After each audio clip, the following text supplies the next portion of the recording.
পিঠে বাঙালির আবেগ। বাঙালির আবেগ জুড়ে রয়েছে মিঠাই।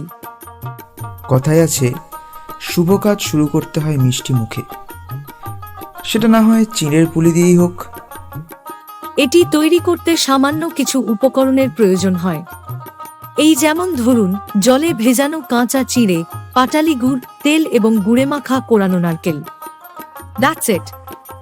মিষ্টির ইতিহাস ঘাঁটলে বাংলার নাম প্রথম সারিতে উঠে আসে, সেটা সবারই জানা।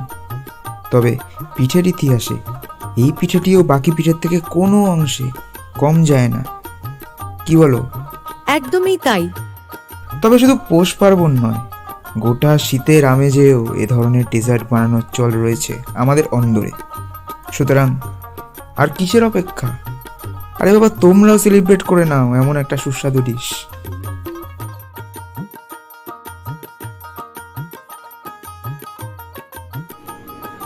তো এবার একটুখানি টেস্ট করব, দেখা যাক।